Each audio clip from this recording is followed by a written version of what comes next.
To discuss, we're joined by the Executive Director, Anne Bernstein. Ms. Bernstein, thank you for being with us. We've heard about infrastructure plans many times, and I think the huge focus was around the COVID-19 relief package. So what has or hasn't happened since then? Well, infrastructure is a key pillar in the President's economic recovery plan or strategy. And the truth is that the head of infrastructure in the presidency says they're working on a lot of projects, but none of them are ready. And that this will take a long time because a whole lot of things have to be resolved before they can come to market. Now, we know that the private sector is ready and willing to invest in infrastructure in South Africa, but they can't wait forever. And they need the right projects to get involved in. So the private sector is saying, instead of talking about 272 projects that have been pitched or 76 that are being looked at or 50 focused on, let's pick 3 or 4 big projects that the private sector can get involved in. Let's get them ready to take to market and let's get something to happen. But before that can happen, the government has to do a whole lot of things. They have to get rid of regulations and get the right sort of regulatory environment for public-private partnerships. They also have to deal with law and order, as your previous report showed.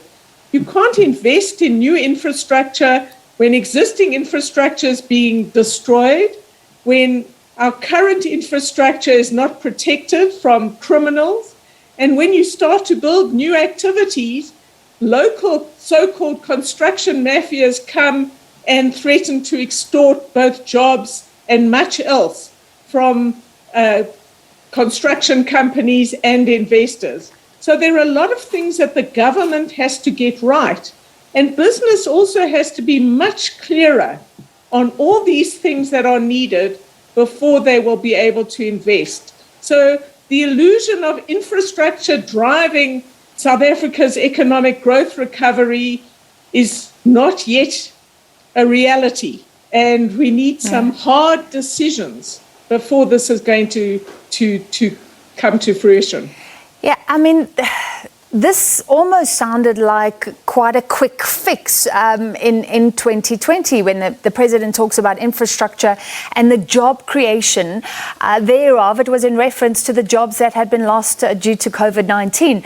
But what you're laying out is that this is actually a very long-term fix if we can get it right for infrastructure to even be a fix at all. Well, I think there are two things. People spend a lot of time talking about projects, and it's quite clear the government has not yet got its act together for the private sector to invest.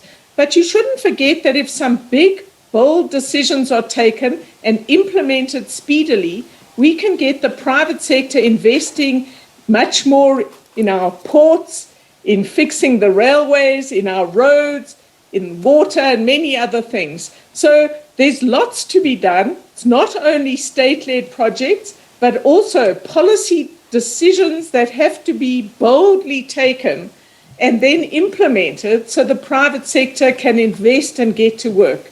So there are things that could be done much more speedily. I don't understand why the regulatory amendments that are needed for public-private partnerships have not been fast-tracked. It's hard to really understand why things are not moving faster, but our contribution with the report we've released yesterday and the workshop we held last week was to encourage a much more frank dialogue between investors and the state on what actually is needed to get done. Am I right in saying that report says that no significant government-led infrastructural project has even been initiated since 2018? And that's way before COVID-19 and way before we again touted infrastructure as a wonderful job creator.